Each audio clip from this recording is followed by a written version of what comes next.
Assalomu alaykum. 12-simiz asosiy obzoriga yetib keldik. Bunga hamma xizmatlarni qilib tugatdik. Asosiy ishlaridan kapotiga bron-pulni ko'rib berganmiz.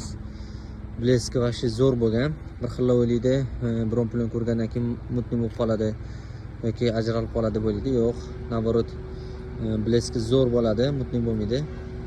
Buni farasiga qora plyonka tortilgan. Sizlarga ham shunaqa xizmatlar kerak bo'lsa, har qanaqa mashinani farasiga mana shunaqa qora plyonka qilib bersak bo'ladi. Bundan tashqari oldiga elektr ta'mirlarini urib berdik.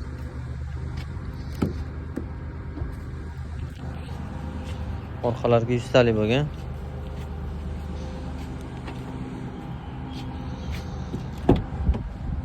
Ichidagi ko'rinishi mana plyonkani. Bundan tashqari salon laminatsiyalarni qilib tugatganmiz.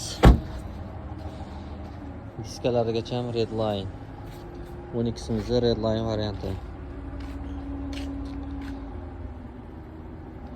Mashina ozgina kir, shuning uchun sal xirroq bo'lib turibdi. Ataylab yuvilmadi, chunki mana yomg'ir yog'ishni boshladi, shuning uchun buni yuvmasdan turib obzor qilib o'rdik.